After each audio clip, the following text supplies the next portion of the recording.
Hello, friends, and welcome to episode 529 of the Juicebox Podcast.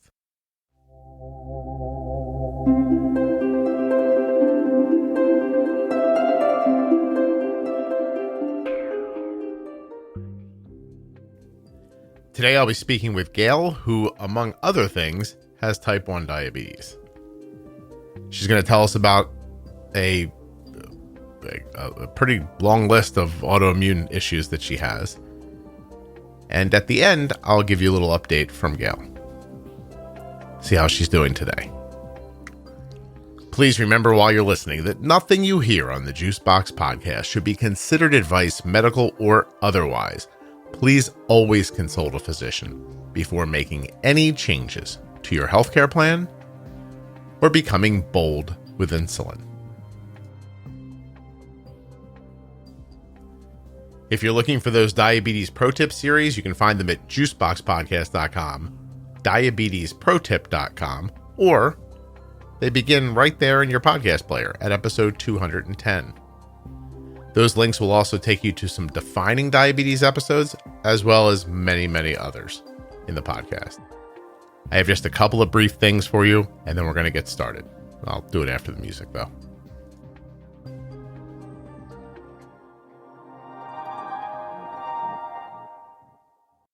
If you have type 1 diabetes and you are a U.S. resident, or you're a U.S. resident who is the caregiver of a child with type 1, please consider going to t1dexchange.org/juicebox and filling out the survey. When you do, you'll be helping type 1 diabetes research and supporting the show. I want to thank everyone who's bought me a cup of coffee at buymeacoffee.com/juicebox podcast, and a special thanks to the new members. Got a couple of new ones here. Amy, Stephen, Connie, and Anna. And then those of you who are already members, Amber, Laura, Marinda, Melanie, Corey, Jessica, Nancy, Sue, Shannon, Marilyn, Allison, Larissa, Melissa, Leah, Blue, Julia, Grace, Daniel, Jennifer, and Jeanette. Thank you all so much for supporting what I do. I really appreciate it. buymeacoffee.com/juicebox podcast. This show is sponsored today by the glucagon that my daughter carries, Gvoke HypoPen. Find out more at gvokeglucagon.com/juicebox. My name is Gail. I am 42 years old. I've had type 1 diabetes for 34 years. I have multiple sclerosis that I was diagnosed with in 2008. Celiac disease, I think in 2018, and I just got diagnosed with undifferentiated connective tissue disease a couple months ago. Undifferentiated connective tissue disease. Do you have any kids? Yes. I have two kids, two boys, 13 and 9. Anybody else in the family have issues? My dad's side of the family does. Gotcha. He's got rheumatoid arthritis. He had a multinodular goiter, which I had as well. I don't have a goiter. I don't have a goiter anymore, but no, I don't have a thyroid anymore. My grandma had thyroid issues, and I think her brother was type 1, but nobody's really sure if he was type 1 or type 2. Wait, I never knew him, so. You don't have a thyroid anymore? No. Okay. Your email is titled Lots of Autoimmune Diseases. I was like, that's what I have. That's to the point. let's dig in. There is no flowery talk in that email. It's just like, it is what it is. Yeah. Okay. Why don't we break them down timeline? Let's start at the beginning. What happened first? Type 1. That was in 1986 over Christmas break from school. And you were just 8 years old at that point? Yes. Okay. That's a long time. You know, it's funny when I reread your email before we got on, it says, I was diagnosed in December of 86, and in my heart, damn it, Gail, that doesn't feel long ago. It doesn't. Right. And to me, I would agree. Yeah. And so I that's 3 years before I graduate high school. So I'm like, maybe I'm a freshman in high school, but it's the number. Mm-hmm. The number doesn't seem long ago. And then I did my gazintas and I went like this. This is what I did. Reading your email, I went 86, 96, and I put my finger on my pinky, and then I said 2006, and I put my finger on my ring finger, and then I was like 216. Now I'm on my middle finger. I was like, uh-oh. And then I counted up. I was like 17, 18, 19. Wow, I'm really old. That's what I thought when I was done. I feel that way a lot. Yes. Yes. 1986 doesn't seem like it should be that long ago. No. Anyway, it really is. And so you've had type 1 diabetes for an incredibly long time. And I think that's there's a celebration in there. You're doing well with that, right? Is that going okay? That I don't have any complications from that. Okay. So far. So far, you're just like, listen, so let me ask you, are you, what's the question? Has your life led you to just feel like, I wonder what I'm going to wake up and find out tomorrow? Yeah, definitely. I can't imagine. More so recently than when I was younger, but yeah. Okay. So I guess let's talk about the type 1 a little bit. In the beginning, you were just doing regular and MPH, I imagine, that kind of thing? Yep. I had the big AccuCheck glucometer that was in a briefcase, and it had that, I don't know, the guillotine checker, I guess is what they used to call it. Yeah, it was just 2 shots a day, and that was, you ate at certain times, and that was that. That's pretty much it. Yeah. Lots of fun. And you do this for how long? Like, when do you go to a faster acting insulin? Not until probably 23 or 24, I think. Wow. And I started I didn't see an endocrinologist until that time. I saw just my family care doctor. I'm trying to think. I was probably in maybe college when I switched over into college-ish. And so Lantus and Novolog. And those insulins existed for more time than, you didn't just jump right on at the beginning when they were available. I guess you wouldn't have known. The insulins, like, it's not like somebody said, hey, there's a new fast reacting insulin. You're like, no, thank you. I'll stick with what I'm doing. Yeah, he had brought something up. My doctor brought something up about trying it. And I said, okay, so, because then I didn't have to eat it at certain times of the day. And that was the main goal. Gotcha. Yeah. All that freedom. Right. I wonder if you remember what it was like the first time you were like, I'm just going to eat now. This is insane. Yeah, I don't know. Yeah, right? Like, you might think you were into a real pattern, and I would imagine it wouldn't bother you after doing it for that long. I think that's just how life was. It was just the norm. Yeah. Okay. So you go to college and do all the things that go with that. When's the next diagnosis of something? Probably my thyroid. I had a multinodular goiter, and I don't know if that's autoimmune or not, but I had to start taking Synthroid at that point because I didn't have one anymore. Okay. So it was affecting, like, I couldn't swallow, or it was difficult to swallow because it was getting big. The goiter was. So that goes in, the goiter's there, it's attached to the thyroid, and because of that, they take the entire thyroid from you. Correct. That was in probably 2005-ish. 2005. What's the impact of that? I didn't think that one was that bad. It was just taking Synthroid. Because my grandma had the same thing, and she said, you just take Synthroid every day, and that was it. So your hair didn't fall out, you didn't gain a ton of weight, you didn't lose all your energy, nothing. The medication. I did.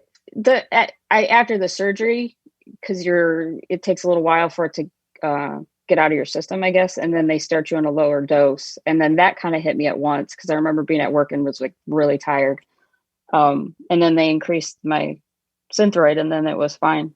Okay. After that. So I got here. In most cases, the cause of a multinodular goiter is unknown. Hashimoto's thyroiditis is associated with a higher risk of thyroid nodules, which can lead to goiter formation. Hashimoto's is an autoimmune disorder and the most common cause of hyperthyroidism in the United States. Okay. So we're still not sure if yours is from that, but that's good background to have. Okay. Do you have because how long ago was that? What year was that? It was either 2005 or 6. Because I remember I got that done before we wanted to start having kids. Gotcha. And my first son was born in 2007, so that's my best guess. Did that leave you with a big scar? It just kind of looks like a neck crease. It's not, I don't know. It's my best description. Are you telling me that having your thyroid removed, one of the perks of aging is that the scar will look like a neck crease? Exactly.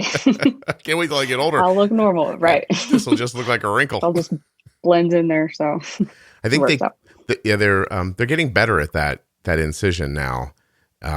But I was wondering back then. So you didn't have any trouble having babies or anything like that? Just took the Synthroid. Do you take a massive amount of Synthroid compared to someone who just has like Hashimoto's? I take 112 is my dose. Okay. Well, that's not. Arden takes 88, I think. Okay. Yeah. So, I mean, and having said that, I don't understand the difference between 88 milligrams. I think it's micrograms, isn't it? And I believe so. Yeah, and 112, but the numbers seem close. So. Yeah, right. That works. Yeah, seriously, if you're listening to me for the real like nitty gritty and medical ideas here, I don't have all of them. That's for certain. I'm not the right person to ask. I don't know the difference. Well, but I told you 112, so like I didn't give you a measurement. So. The number on the box, Scott, says 112. Well, listen, if it works, it works, and good. So okay, mm-hmm. So that happens, and is there more? Like, what happens next? Then I had my son in 2007 in November. And then I started having, I remember I noticed, this is how I figured it out. Well, noticed the symptom, but I was feeding the dog and I had a cup and I picked it up and there was like kind of a sharp shooting pain in my fingers. So I went to my family care doctor and I thought maybe it was diabetes related or something of that nature. And he said, well, that doesn't really sound diabetes. I thought maybe it was neuropathy or something like that. And he said he didn't think so. And he did a brain MRI and there were 4 lesions on my brain and I have MS. Wow. So that's how that one came out. And that's how old are you then? 29. 29. That's not that old. Okay. No. I hate to ask, but what's it like to hear that new baby, 29 years old, you have MS? Oh, that was awful. Cause it was like, I was probably 3 or 4 months after he was born. And then my grandma had just passed away. And then I got the diagnosis all within like 2 weeks. So, I mean, that was a rough time. Yeah, no kidding. Back then. Change your perspective on being alive at all? Like, do you think, are you one of those people that sees life as like every day is a gift kind of thing? Or where does that put you in your head? I don't. No, I'm not one of those people. Gotcha. No. That's right. I mean, yeah, I'm thankful to be here and all, but no, that's not how I make it through the day. No. So I have here multiple sclerosis is a disease in which the immune system eats away at the protective covering of nerves. Yep. MS is resulting. So is MS autoimmune? It is. Okay. Yep. All right.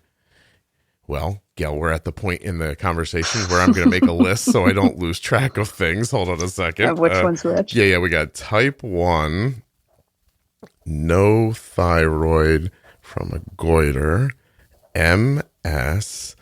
All right. You're how old now? 42? I am 42 right now. 42. So you've had MS for 12 years.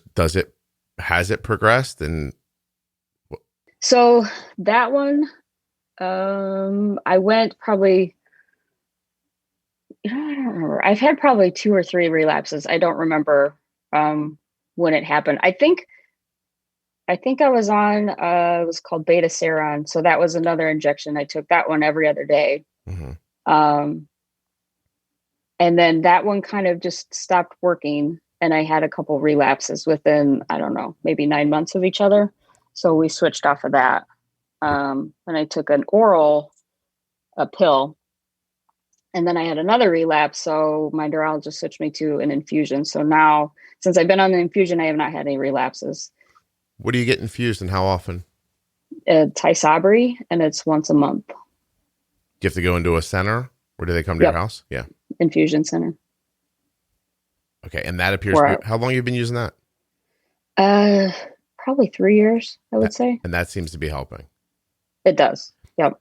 I have to tell you, there's this so far so good sort of heartbreaking thing that happens when I Google somebody's like, disease, and I'm talking on the podcast, there's this little box that pops on the side, and at the bottom it says, common, rare, like that kind of thing. And everything that gets Googled for you is rare, which, right. Yeah. So you've never won the lottery or anything like that? I haven't. And we talk about that all the time and we play, but no. This luck does not transfer to anything else. It doesn't. No, it should, but yeah. When you start getting into fewer than 200,000 cases a year, when there's that many people in the country, in the world, you're just like, wow, that's just, I mean, it's the worst kind of bad luck, but you just would think it would transfer to something else, like, hey, I'm like 200,000 out of like bazillions. It would be great. Yeah. So you have type 1, you had the goiter, which leads to taking the thyroid medication for the rest of your life, MS, and what was next? Celiac disease. Because why have that? Go ahead. Diagnosed in 2018 with that one. I bet I had it a lot longer than that, but. So were you just one of those people who was like, was in the bathroom a lot and your stomach was sore and things like that? No. No, I wasn't like that. My husband was saying, he goes, you look pale. You don't, he said, you're looking sick. And I said, I don't really notice it. And, I don't remember how we got to the GI doctor, but I got to the GI doctor and they did an endoscopy, upper endoscopy, and found it there. Wow. Okay. Did you change? I'm being serious now. Once you get to the fourth thing and the doctor tells you, do you bat an eye in the office even? With celiac? No, it wasn't that big of a deal. To me, it was just like, okay, you eat better. It wasn't, that one's treatable to me. I don't know. Gail, your perspective is uncommon and interesting. Seriously, I bet you don't see it that way, but like, you're like the grandfather who's been through both the world wars. Yeah. and the lawnmower catches on fire and it gets to the garage, right, and everybody's freaking out and he's just like, this is nothing compared to when Jerry came. Yeah, Yeah. Okay, so celiac, you just changed some diet stuff. Yeah, and I had started eating better around that time anyway, or a little bit before that. So it wasn't a huge shift in things, I guess. So maybe that's why it was easier to accept. I don't know. Okay. But all right, we're not done yet. We're going to build the list before we get. You're the only person I've ever had to talk to for 15 minutes to lay out what's going on. An introduction. Your introduction's going on forever. Celiac, and then what happens after that? So this year, at the beginning, let's see, I'm trying to remember. I think at the beginning of last year, early in last year, I was getting shoulder pain in both shoulders. And I had seen my regular doctor, the doctor who found the MS, retired. So I had switched to a new family care doctor. So I don't know her that well yet. Excuse me. And I said, it's in both shoulders. I don't know if it's frozen. I thought maybe it was frozen shoulder or something, and I couldn't tell. And she sent me to another doctor. He did some things, and, I went to physical therapy and that kind of thing. And they did blood work, and I had a positive ANA, and then something else showed up. I don't know. And the doctor that was treating me for the shoulder said that it's not very common to have it in both shoulders. That's more of an indication of lupus or something like that. So then I went back to my family care doctor and said, this is what they said. Should we do further blood work? And she said, yes. So she ordered some more preliminary blood work, and I had a couple more indications. Okay. And then COVID hit. So is this a lupus diagnosis? It's not quite lupus yet. It's, I don't even fully understand it yet. So it's a bunch of things that are leading, like most of my symptoms are geared toward lupus and Sjogren's disease or disorder or whatever you want to call it. Sjogren's. Hey. It's like dry eyes, dry mouth. Gotcha. Hold on. Yeah. So, wait. So that's in the nurse too. So. Gotcha. Okay, hold on a second. I'm writing this down. How many autoimmune diseases are there? Like, when is your bingo card going to be full? I don't know. And what do you win if... I ought to win something really big. Damn right you ought to. So do you experience pain? Yes. That's, my shoulders, elbows, wrists, and hands are the primary ones of where I feel it. And what's that feel like? It's a pain you can't, like, nothing takes it away completely. I'm either at a 1 or 2 every day, and then it just depends on how the day's going, or if I overdo it or whatever. I haven't figured it all out yet. There's too many factors being flown at me. Does it feel like it's in joints, in your bones? Does it feel? Yeah, both. You just said, yeah. You were like, yes, that's what it feels like. Yeah. How do you do you even know how to spell that? The Sjogren's? SJ, and I think it's ROGREN I got apostrophe it. S. Google something along those lines. Sjogren's syndrome is an autoimmune disease that means your immune system. Yeah, we get that. We know that part about the attacking your own body. It attacks the glands. It makes tears and saliva. Causes dry mouth and dry eyes. Well, so that doesn't have anything to do with your joints, though, and your shoulders. No. Okay. It's the UCTD. It also involves Sjogren's. So UCTD, undifferentiated connective tissue disease. I got it. So you have so many factors of this, and then they kind of, like I said, I don't fully understand it. So I have more of the lupus and the Sjogren's, but not official diagnosis of lupus yet. So it could stay where it's at if I don't progress anymore, or it could turn into full-blown lupus. That's how I understand it. Yeah. Can UCTD turn into lupus? Yes. Undifferentiated connective tissue disease is a condition which melts together features of various classic diseases. The classic connective tissue disease includes rheumatoid arthritis, systematic lupus, scleroderma, polymyositis, derma. Wow, there's a lot of words in here, and syndromes. Okay. So, gotcha. All right. I think I have this, which I'm sorry for the long pause, but I was just like trying to make sure. It's like, I think I have all this. So kind of working backward, and that's it. I'm sorry. I'm not being reductive. There's nothing else, right? As far as I know, no. As far as you know. Okay. So we got basically 1, 2, 3, 4, 5, 6 different things. Does that sound right? I think. Type 1, thyroid, MS, celiac, the word that starts with an S and then a J, which that's not how you spell. That's 5. And then the connective. It's stupid. And the connective. Okay. I got 6. All right. Is this fair? Like, can we rank them? I don't know why I'm asking, but what's the worst? Probably the connective tissue right now. Right now, at this point in time, that one. Okay. Because it's constant pain. It's a din of pain that doesn't stop. Right. And you feel it mostly in your shoulders and your joints. Yep. If I said to you, does it feel like your bones hurt? Yes. You'd say yes. Okay. Yep. Do you have very, do your joints feel like almost hypermobile, but not quite hypermobile? I don't know what that means. Like, can you bend your fingers really far? Can you bend your hand to your wrist, like stuff like that?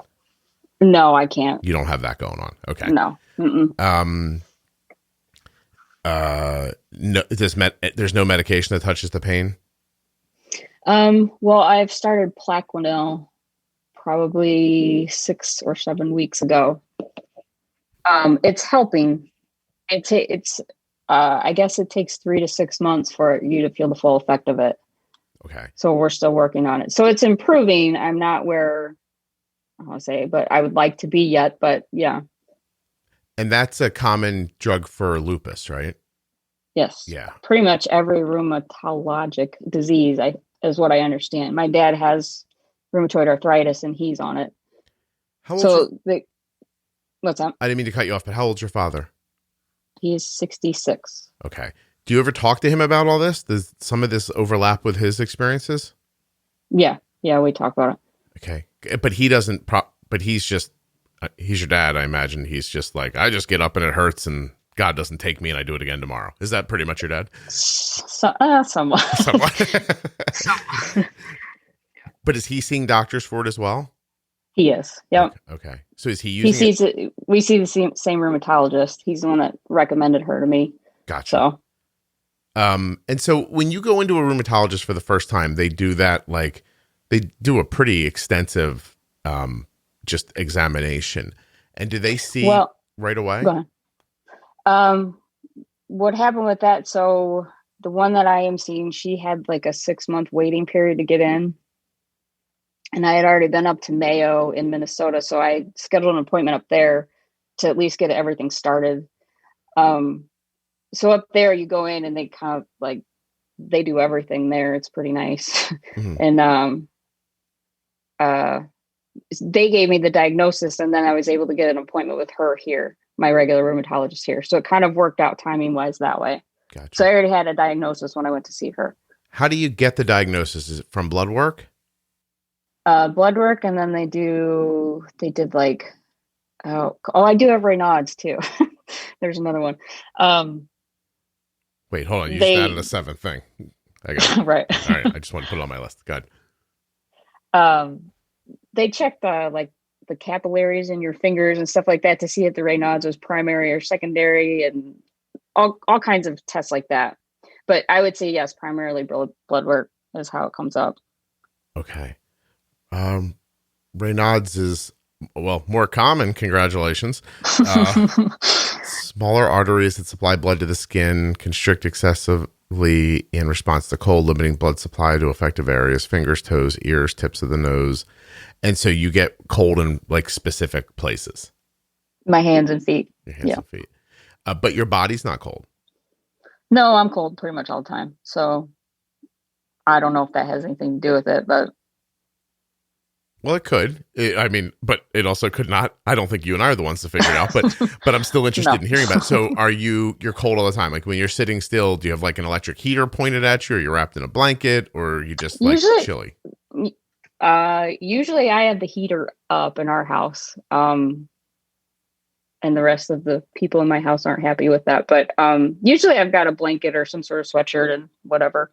Gotcha. Usually. I mean, I get warm. It's not like I don't, but right. I'm usually cold. Do you live in a part of the country where it's cold outside ever? I'm from Indiana, northern Indiana. That sounds cold. It's cold here. So when you go outside and it's cold, can you rebound from it? Eventually, yeah. But it takes after you warm up. Right. It takes a while. Yeah. Okay. I wonder how many people listening, so I think this is probably a good time to say, if you just get cold or, you've once had an electrical feeling go through your hand, it doesn't mean you have any of these diseases. But I do think it's interesting because, listen, my wife's had hypothyroidism since she was probably in her early 20s. We couldn't get a diagnosis for medication until she was in her late 20s. It was pretty tough on her. Not medicating it for so long, it did stuff to her that wasn't great. She's sometimes there's parts of the month where Kelly's always cold, just always cold. And then there are times when she's not, and I've never found a rhyme or reason to it. Like I'm not tracking her. Arden will go back and forth around her period, like be colder at sometimes. And it's weird because I don't think it's uncommon for a woman to get her period and then wrap a blanket around herself. But once autoimmune diseases are in your life, everything that happens, I'm like, like everything you've listed here today, all these diseases, I've read up on all of them. Because every time your kid's like, I'm chilly or my wrist hurts, you're like, oh my God, is this like another thing? You know what I mean? Yeah. And it sucks. Like it sucks to have to worry about it. You don't have to worry about it because they just keep telling you have them. So it's right. Nothing else to worry about. Is there anything on your list that you're sitting here thinking, I don't really have this? They just say I have it. Gvoke HypoPen has no visible needle and is the first pre-mixed auto-injector of glucagon for very low blood sugar in adults and kids with diabetes, ages 2 and above. Not only is Gvoke HypoPen simple to administer, but it's simple to learn more about. All you have to do is go to GvokeGlucagon.com/juicebox. Gvoke shouldn't be used in patients with insulinoma or pheochromocytoma. Visit GvokeGlucagon.com/risk.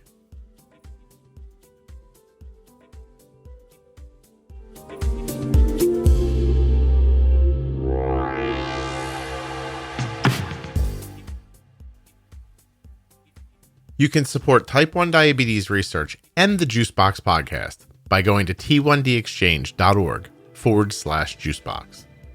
The T1D Exchange is looking for type 1 adults and type 1 caregivers who are U.S. residents to participate in a quick survey that can be completed in just a few minutes from your phone, your computer, or your tablet. After you finish the questions, and they are simple, I did them in maybe 7 or 8 minutes, you will be contacted annually. Actually, this just happened to me. I just got my email that said, hey, can you just check over your answers? And blah, blah, you'll be contacted annually to update your information and to be asked further questions, if further questions exist. This is 100% anonymous, HIPAA compliant, and does not require you to ever see a doctor or to go to a remote site. That's pretty cool. You can help type 1 research right from your sofa. So head over to T1D Exchange /Juicebox. And when you use my link, there'll be links right there in the podcast player you have or at juiceboxpodcast.com. But when you use my link, T1D Exchange /Juicebox, and then click on join our registry now when you get there, all you have to do is complete the survey. And you've supported me, the podcast, and every person living with type 1 diabetes who will benefit from the research data that you provide. And these are super simple questions. Trust me, if I could do it, anybody can. Is there anything on your list that you're sitting here thinking, I don't really have this, they just say I have it? No, I know I have. You definitely know you have. Okay. So I need you just to take me through a day. Like, what's it like? You wake up and what happens? What do you do? I guess it just depends what day we're looking at. Usually, some mornings it takes longer to get moving than other mornings. With the connective tissue disease. Usually we get up and my husband gets up around the same time I do, and we get the kids ready for school and stuff like that.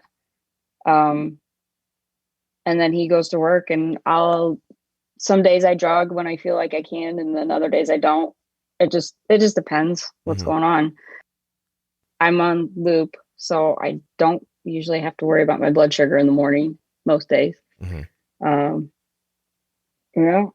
don't know about a typical day, but is there pain? Is it limiting you? Are there any things you're not doing that you want to be doing? Or like, I'm looking for the impact on your life from this. Gotcha. Yeah, the newest one has been the most limiting so far. I used to, I don't know if I would classify what I do as run, but I would jog a lot farther than I do now. Now I'm doing maybe like 2 miles at the most. And I did a marathon in 2019. So it's, that's had a big impact on what I do. And then there are times where it hits you with, like, the fatigue will hit you and I have to stop doing whatever I'm doing. And that gets frustrating. What's the fatigue come from, do you think? Well, it could be either MS or right. Lack of sleep. Everything. Gotcha. I have to be honest, once I asked the question, I was like, well, that's a stupid question, Scott. What's the fatigue from? The fatigue, Scott, is from the 7 things I have wrong with me. Thank you very much. Pick one. Yeah. What? No, I'm sorry. I didn't mean, I just wondered if there was one of those things that had like fatigue as a generalized symptom and you thought it was coming from that or not. But MS and the UCTD. Okay. Cause fatigue.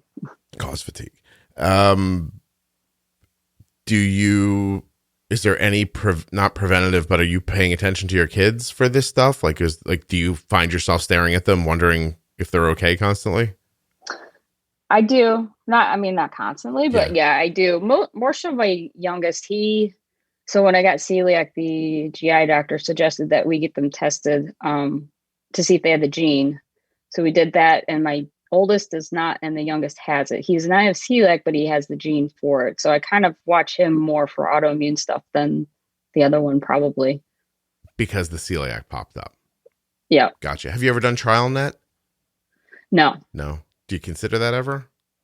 I have. I don't know. I never really looked into it that far. Gotcha. They'll send the thing right to your house now, and it's free, by the way. Okay. Yeah. All right. TrialNet.org. This is in my head because I just interviewed the person who runs TrialNet last night. It hasn't gone up yet, but okay. Yeah, it's in my head. Okay. So one of the kids, blah, blah, blah. I feel compelled to ask, and if you don't want to answer, please don't. Hard on your marriage? I wouldn't say it's been hard. My husband's he's pretty supportive of everything. I shouldn't say pretty. He is supportive of everything. Yeah. He listens to me complain and he lives with that. And well, I can tell he's supportive because I know some shitty guys and they would have left. So I'm no, he's still with me. So. Yeah. The boys that are real boys are just like, whoa, are there problems? I have to go. So I got that he was a good guy because you're together. I was just wondering if women don't do that, by the way, as a general rule. It's not usually. No, it's men. Men are like, wait a minute, is this not perfect? I have to leave. That sucks. This is not the picture I painted in my own head. But so that's cool. So how much is he involved in? Are there things that he helps you with, or is it just stuff do you just manage most of this on your own? He helps. I mean, I don't know how to script. I mean, he just he knows I loop. He knows I do all this stuff. He didn't really ever help me set it up. I figured all that out. Right. But he's helped make adjustments, like from an outside perspective, I guess. Like I'll say, I don't get this, this, and this. And he'll say, well, and give his perspective. And he's usually right. Gotcha. So sometimes that outsider's almost like me, almost like somebody who's managing a child. Like you can kind of step back for a second and take the whole thing in and go, I know you're not seeing this, but I think when this happens, then this is happening. And if you use more or less here, that might help, that kind of stuff. Right. Yeah. Sort of diagnostic. Mm-hmm. Cool. Well, that's very nice. Yeah. Does he have any like medical things, or is he just off to the side? Like, what is happening here? He's healthy. he's fine. Do you he ever has bad knees, but other than that, bad knees, which you just laugh at? Like, I would imagine he has no nerve to complain to you about any medical problem. Oh, he should sometimes. So, I mean, I still would, but I would feel badly about it while I was doing it. Oh, yeah. Like, oh, my toenails. He doesn't complain very often. My toenail's digging into the side of my toe and it hurts. I wouldn't have sympathy. Yeah, you think he'd just be afraid that you would take a frying pan and kill him with it if you said something. If he said something like that. How do you manage this, like, psychologically? Do you go to therapy? Are you depressed? I do talk to a therapist. Yeah. Yeah. No shit. When I bet you do. Feel like I need to. So yeah, because then I'm not putting all that burden on my family too. So right. So you find a third party to dump it on, and then you pay them in exchange for them listening, so that you don't have to look at your kids and go, "You don't understand. Mommy's connective tissue is right. doing weird things," and I want to cry. Does crying help? Yeah. Yeah, I bet. When I can, yeah. In the car, stuff like that. Where's your favorite place to cry, I guess, is my question, Gail. I don't have one. You don't have one? It'd probably be by the car when I'm by myself, but I haven't really been by myself since COVID hit, so there hasn't been much opportunity. So you imagine all the things that we don't know that COVID's impacting for people. Like, right. Gail's like, I don't have any time to cry by myself anymore, damn it. I don't. Yeah. Sucks. Yeah. We should put like some sneakers in the dryer and then just go in that room, and you could probably get away with it in there. Until I got interrupted, yeah. But so, yeah. Tell me about you when you reached out to me in the very beginning last summer. You talked about listening to Sean Busby's episode. Mm-hmm. I was wondering what you got out of that when you were listening to him. Well, this was kind of when it was, let's see, I don't remember when I first contacted you, but I went to Mayo in August. So it was around that time, but I listened to him having lupus, just having 2 autoimmune diseases. Yeah. Pretty big ones too. Yeah. But still a lightweight in your world. You're, I don't have an award, but if I think the podcast might make one, and you might be the first recipient of it. That's for certain. Well, thanks. Can you imagine if you had like this glass thing on your shelf and like, what's that from? It's like, this podcast sent it to me because, I got 7 different autoimmune diseases. It's pretty cool. Yeah. Your insurance company hates you, I imagine. They just like. Does what? Who hates me? Yeah. Your insurance company. Like, I'm wondering. Oh, I'm sure. Yeah. Is that something you worry about? Definitely. Yeah. My husband's, he didn't get laid off, but where he worked closed, their location here. So he's got another job right now. But the insurance, he's on severance too. So we're done with that in 5 months. So I'm a little worried about that. What's coming up. Yeah. Like, I mean, because you have to disclose all this stuff when you switch insurances. And you do. See, I don't even know. Yeah, I think you do. I don't remember the last time we did it, but I mean, you got to imagine they won't be thrilled, but it's probably, if he's got a job with a company that offers insurance, I'm assuming they have to cover everybody at the company. I don't think they can exclude anybody. Not that I'm aware of. Yeah, that would be, but even like, I think about it for my kids, even like,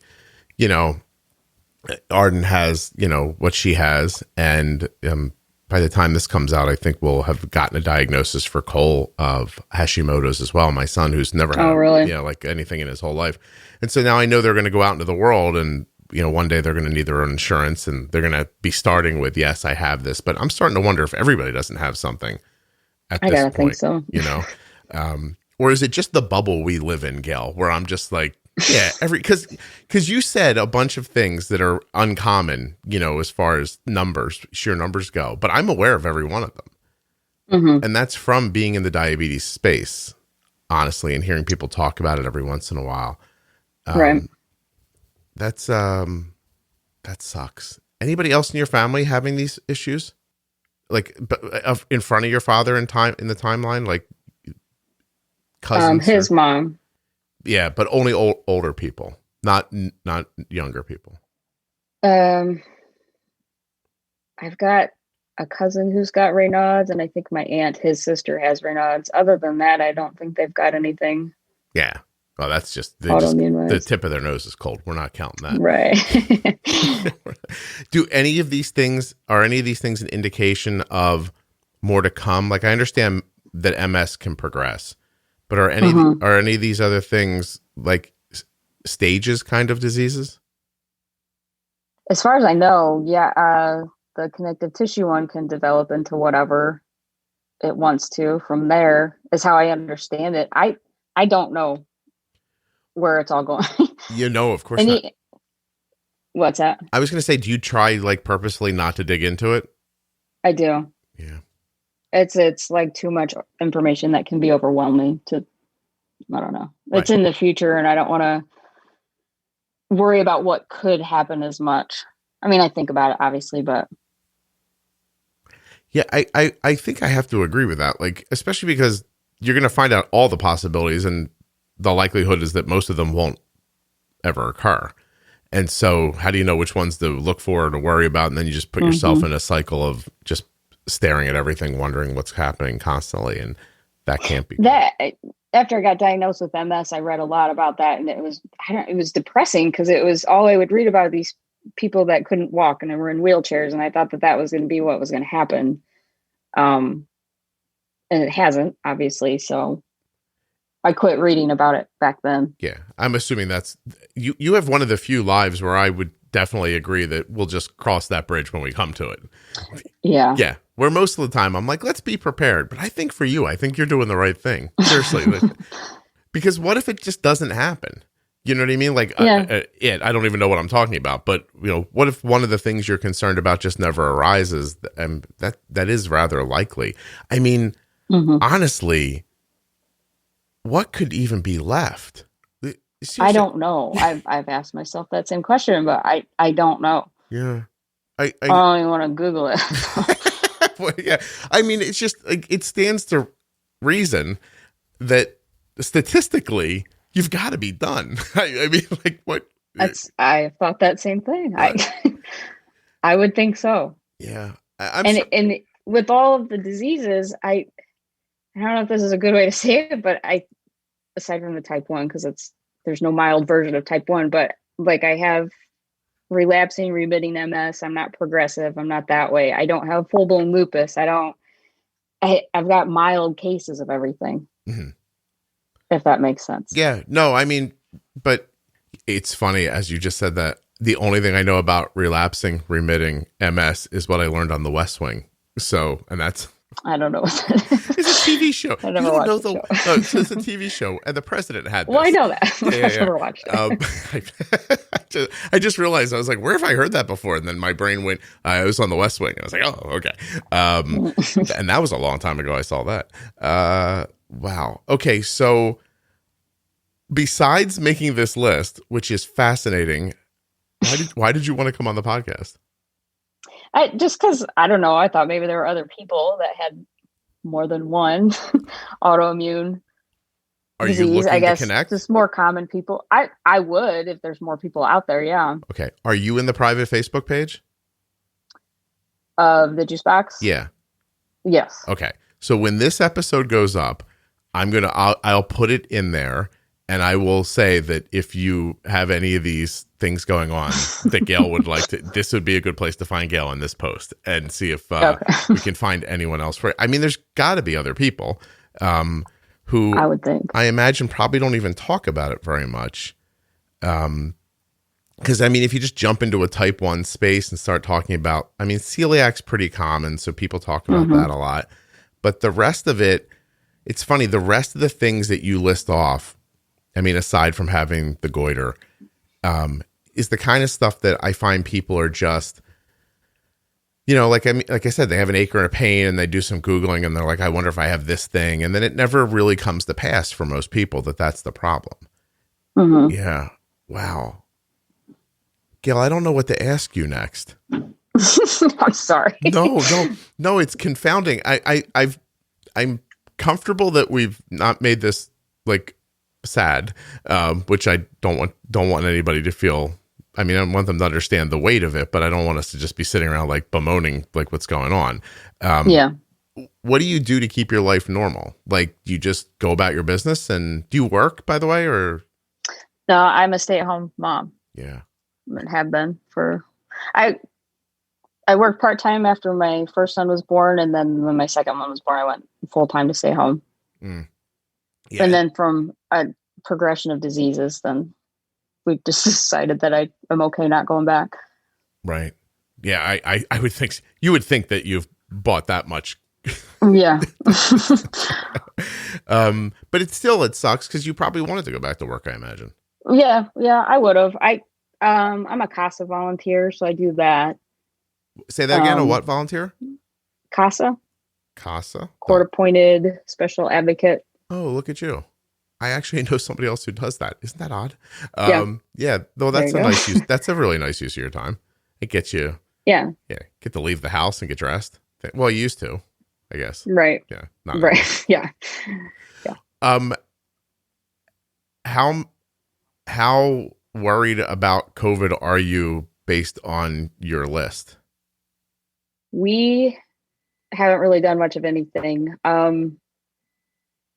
I still go to the grocery store. I still do stuff like that. But we have not been over to people's houses or anything like that. And it's been a lot harder since the winter's been here. Because in the summer we could at least go out and see people, but yeah. Oh, I've started doing this thing that I told Kelly about the other day, and she looked at me really strangely. So in the morning when I take the dogs out, it's usually, now it's cold, I'm usually like out and try to get back in pretty quickly. And this is going to be incredibly strange, but we have a mass of cardboard because so many things are being delivered now instead of going out to buy them. And so I have too many cardboard boxes. I can't even get them all out to the recycling in time.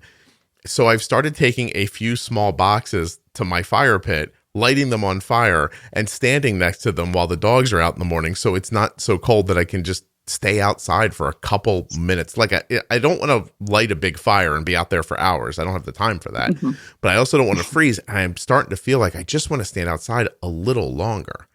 And so I'm trying to like, I'm sure I'm doing the wrong thing, but I don't even care. Like I'm trying to get rid of the cardboard because it's filling corners of my home. And I want to just stand outside for an extra couple of minutes. Yeah. We have a dog. We got a COVID dog, I guess you could say. So I walk her. I try to walk her 2 or 3 times a day. So that I'm at least outside. Yeah. I agree. Outside there. A COVID dog. I've heard that before. I got a COVID dog. There's probably a lot of COVID hamsters running around too. Maybe. What kind of dog did you get? We got a sheepadoodle. So part sheepdog, part poodle. What the hell is that? Hold on a second. Sheepadoodle. Oh my God. It's like a teddy bear that's alive. How big does it get? She's only 44 pounds, I think. So the vet said probably 50 pounds. So I don't think she's going to get that much bigger. What's the disposition like? She's very friendly. They're smart. Problem house training or that one? Okay? Nope. She's already potty trained and yeah. Hair comes off in big tufts. Easy to pick up. No, she doesn't shed nothing. So, we just brush her. Slow down. She doesn't shed? No. Perfect. They're hypoallergenic. Really? It is. It really is. And adorable. Black and white? She is black. Yep. Black and white. That's all that I mean, from the photos, apparently they are only oh no, here's a brown one. Nope, they have a brown too, yeah. Is this a genetically engineered dog or did they just throw 2 dogs together and they got down and this is what happened? I think so. I think this was, yeah. You think sheepdog, father, poodle mom. Hey, don't answer this if you don't want to, but does all of this stuff that you have going on impact your sexual desires and that kind of stuff too? Is it hard to feel or not really? Sometimes. Yeah. Just depends on what the day's like. Yeah. Whether or not this dog crapped on the floor or not. Yeah. No. No. I didn't realize we could have started with sheepadoodle. This thing is really adorable. How big is she gonna get? She's gonna be probably around 45, 50. It's a medium sized to large dog, right? That's not that big. Oh my gosh. All right. This is the problem with dogs. They're like kids. They're so cute. You're like, okay, let's do it. Yeah. Pretty much. Yeah. 10 years from now, you're like, we want to go on vacation. Oh, we can't. The sheepadoodle has nowhere to live. We have the dog. Yeah. So I mean, I just have to, I don't want to pick at you too hard because I don't want to, I'm assuming you have a delicate balance to how you're navigating your life, but how forward do you plan? That's a good question. Let me see. I don't know. It was a couple years ago. I got invited to go on a ski trip with 2 of my friends and out to Colorado.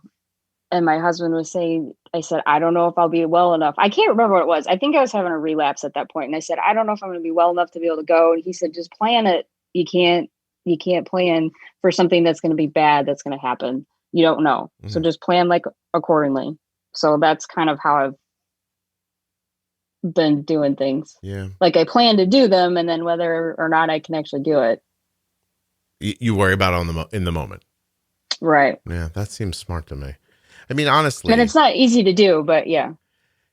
Yeah. Because I'm assuming you have planned things that you have to cancel at the end and right. It makes it harder to plan it the next time, I guess.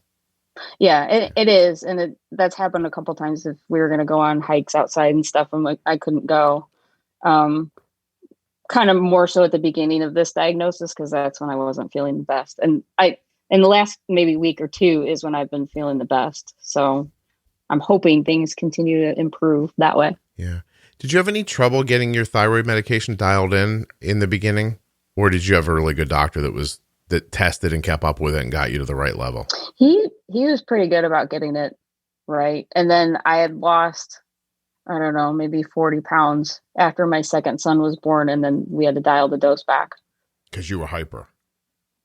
Yeah. At that point I was, yep. Gotcha. Yeah, that's, I watched that happen to Arden once where we were trying to like adjust her medication and she got hyper. and Mm-hmm. it changed her body shape a little bit. Hmm. Like she was, meaning like she looked like she was going to be growing, and I guess she's still young, so it's hard to know, but it looked like she was going to be growing into a more voluptuous body shape, if that makes sense. Mm-hmm. Yep. And then, more like thinner waist, more hippie, like that kind of thing. And then she got hyper for a little while, and then it never went back again, and she's not hyper anymore.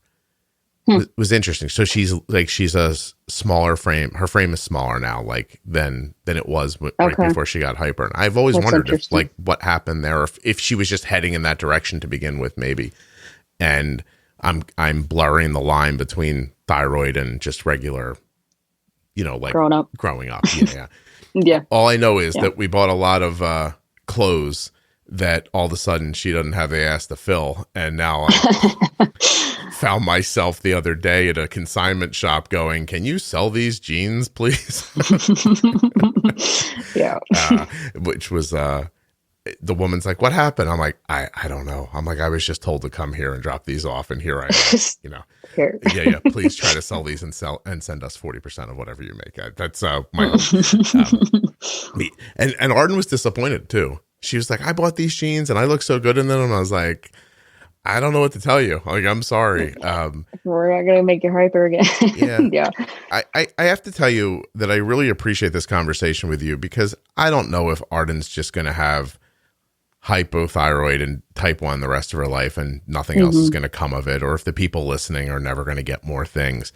But it's incredibly uplifting, as much as you might not believe that, to talk to you, because, I mean, can we curse for a second, Gail? I mean, go right. Yeah, for the love of Christ, everything that could be fucking wrong with you is wrong with you, and you're still, you're doing your thing, you're raising your sons, you're married, you're living your life, and that to me is really, I mean, uplifting's the right word. It's just you're an inspirational person to talk to, even though I imagine you don't feel that way. No, I don't, but thank you for saying so. No, seriously, because I don't know if Arden's going to have a third thing one day, or if she won't, or if I'm going to spend my whole life staring at her, wondering if every time I see her put on like a fluffy pair of socks, I'm going to wonder if she's going to get lupus one day.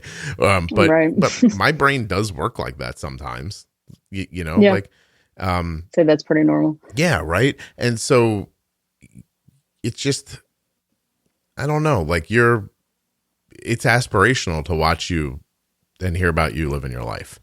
Well, thank you. Yeah, no, seriously. Especially with my son just now in the moment, in the last 2 months he's been going through all this, and, like he just had his thyroid imaged, and, they're like, well, we think this is Hashimoto's based on the image, and we're going to do more blood work later.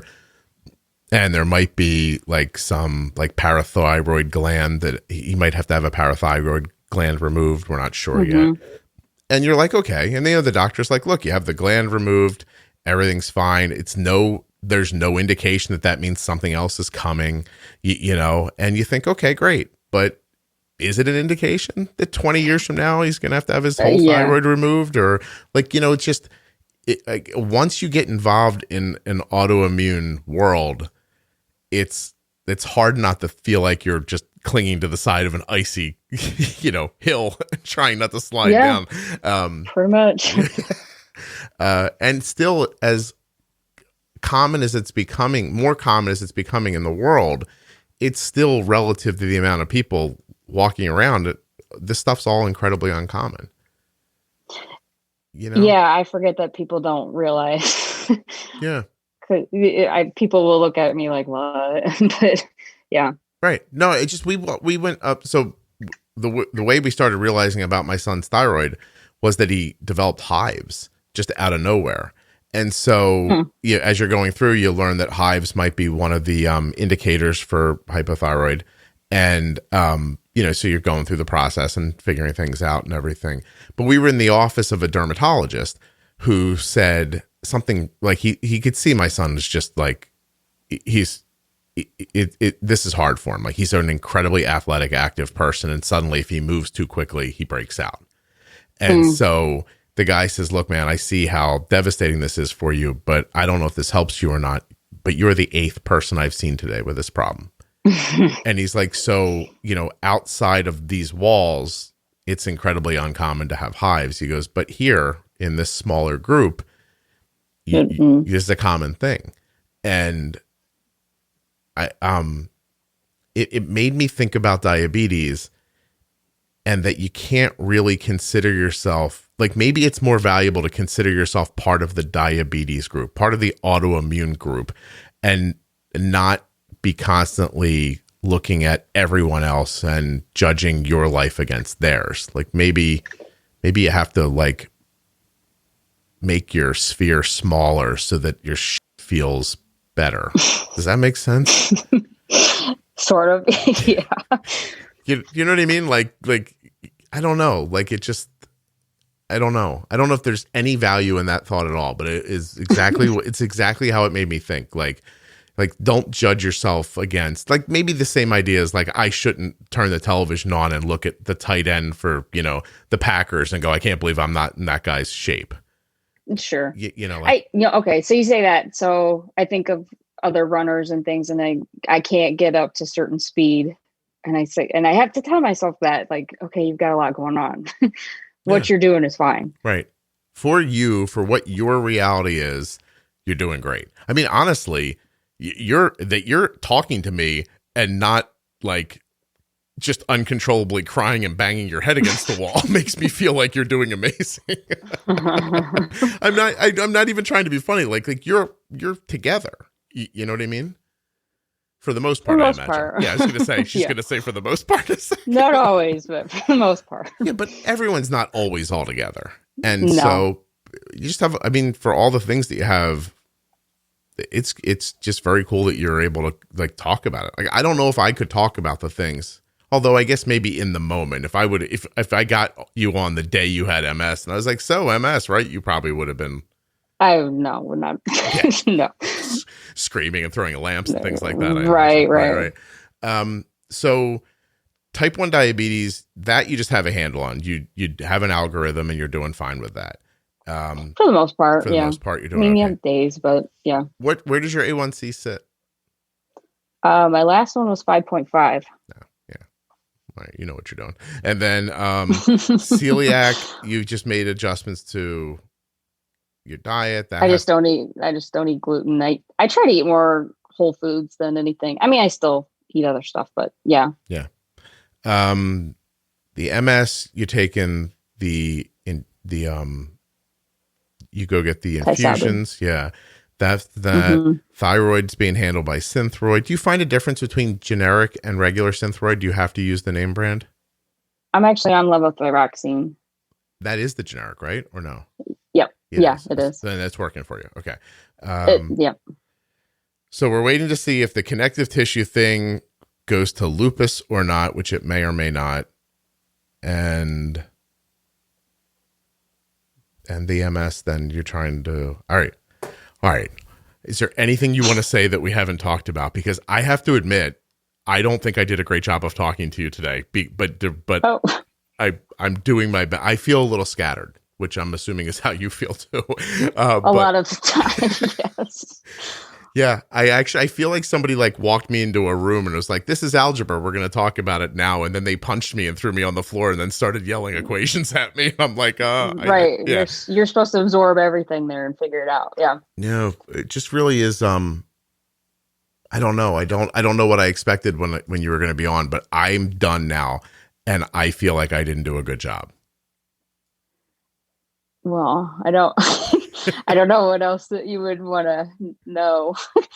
I don't know. Oh, no. I don't mean that there's something left that you didn't say. I feel like, you're misunderstanding me. I'm sorry. I'm not doing a good job of saying what I mean. I just feel like I could have done a better job, but I felt like we just kept learning about something like every 10 minutes. And it's hard to keep it all straight. Like, I feel like we should talk for 25 more hours and then maybe we could hash it all out. You probably could. It would take that long. Yeah. But it's I just I don't know. Just, like, so that other people know that you can still live a life when you have everything. when you have all these things. Like it sucks it sometimes, but you know, it's you worse can than still being do sick. it. I just said to I was talking to my brother the other day about something completely disconnected, and we were talking about somebody who was struggling with something. And I was like, well, it's better than not being alive. So, Right. yeah. Right. I mean, as long. And I mean, there's other days that I can tell you that I wouldn't agree with what I just said, but it's there. There's days I don't agree with what I just said. So there are days that Right. things can be, is it physically impactful or mentally or a mix? Both. Usually when I don't feel well physically, then that impacts how I deal with things. So like when I have the pain from the connective tissue, that's or whatever I'm having pain from, that one, because it's there all the time and never goes away, that one has been the hardest one to deal with. Mm-hmm. Because it's hard to function like in regular life when you feel like that. So I feel like there's a question here that we've avoided, like, and maybe I'm wrong, but does it get to the point where you start making do you start doing the math on like, it's not worth being alive math, or it's not that bad? Probably at the beginning I did that. Yeah. Okay. Like, yeah, that's the one thing I feel like I didn't ask you that I wanted to, which was like, do you ever have that feeling of like, this just doesn't feel worth it? Yeah. There's been times like that. Yeah, definitely. All right. Oh, it's not like all roses and sunshine all the time. So no, I wouldn't imagine. What's the thing that pulls you back from that? Probably when I start feeling better. That's about it. Yeah. And so that pain is so personally impactful that I'm trying to paint a picture for people that the thought of your children isn't even the thing that can bring you back from it, because it's just, it's unrelenting at that moment. Right. Mm-hmm. Gotcha. Yeah. I don't think people, who haven't felt either physical or emotional pain like that understand that the things that you really love in your life and care about, still aren't enough. Like, I've talked to people who are, hooked on heroin and all kinds of things, and the things in your life that you would think in a normal situation, you'd go, oh, you know what? I'm not going to do this because blah, blah, blah. Those things are just, they can't overwhelm what's happening to you in that moment. Mm-hmm. Yeah. And that pain is all over body pain. Like, there's not like one thing hurts at a time, or does it move around, or is it? For me, it's been the shoulders are the worst. And then, elbows and hands and wrists is when it's. And when it happens, like some people have knee issues, and I don't usually have that. Okay. When it happens, so I've been able to walk. Yeah. Right. What do you do for it in that moment? There's nothing much you can do. That's the worst part of it. So you pretty much sit there because everything else hurts to do anything. Gotcha. But if you got up and walked around, the pain wouldn't get worse or better. It's just one level of horror. Yeah. And it would get worse if I would pick something up, or I don't know, pick like a gallon of milk out of the fridge, something like that. Gotcha. That would make it worse. Any relief from having your hands like squeezed or twisted or massaged harshly or anything like that? Heat helps. Seems to work. Gotcha. Yep. Scale to 1 to 10, is it a 20? When it's bad, when it's bad, yeah. Yeah, it doesn't even hit the pain scale. Like, it's that different. It's and it's just because it's constant and nothing helps like dull it. That's been the worst part. Gotcha. You ever try like stuff that doesn't come from a pharmacy? Yes. Does that help? That's probably been the most helpful. Gotcha. Of everything. Edible or other way? Well, it's not legal here, so. Well, theoretically, edible. If you live somewhere where you could try it, what would you try? Right. Gotcha. I would probably try some sort of edible that way. Gotcha. I see. Yeah. Can you imagine if being on a podcast got you locked up? Let's hope not. I mean, honestly, if anyone hears this and then has the nerve to come to Gail afterwards and go, oh, so you have a gummy worm with some weed in it, huh? You're a terrible person and you should burn in hell. If you would ever have that consideration. Okay. So that's something. How does that feel? Like, do your kids know that you do that?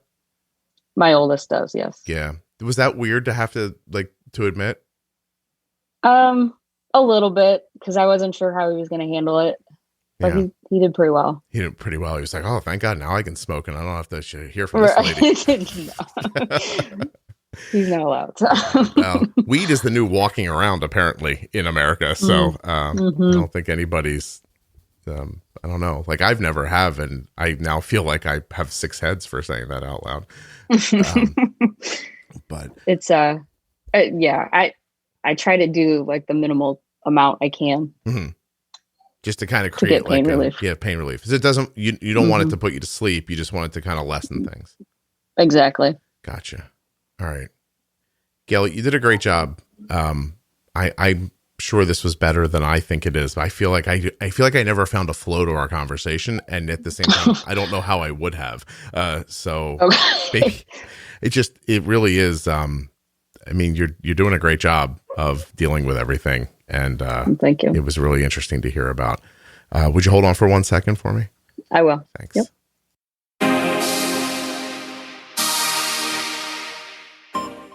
A huge thank you to one of today's sponsors, Gvoke Glucagon. Find out more about Gvoke HypoPen at gvokeglucagon.com/juicebox. You spell that GVOKEGLUCAGON.com/juicebox. Please don't forget to check out the T1D Exchange at t1dexchange.org/juicebox. Use my link, complete the survey. Of course, the Diabetes Pro Tip episodes are at juiceboxpodcast.com, diabetesprotip.com, and right there in your podcast player. If you hold on for just a moment, I'll get you an update from Gail. So Gail sent an email a number of months after we recorded. She said that she realized that she may have come across as a little doom and gloom and depressed. And I mean, I don't feel that way, but okay. She said that she feels like she's in a different place now, and she's learning to come to acceptance with her newest diagnosis. And she's not always thinking about the bad things that may happen next. She says that one of the medications, Plaquenil, that's used for the UCTD is starting to work. And now she's feeling better physically. She's back to jogging 4 miles 3 times a week. And while she wasn't where she was before the diagnosis, and that she may not ever be, that she feels okay with that most of the time. She has a better overall outlook now, and she's excited to learn more about type 1 diabetes management. She offers to re-record the episode with me because she doesn't want to come across as a hopeless person who's in a sad state. Because she says that's not who she is. She thinks that at the time of our recording, she was just coming to terms with the newest diagnosis. Well, I don't think we need to re-record, obviously. I think it's a great episode. But I did send Gail an email and offer to do a follow-up with her next year. Thank you so much for listening. I'll be back soon with another episode of the Juicebox Podcast.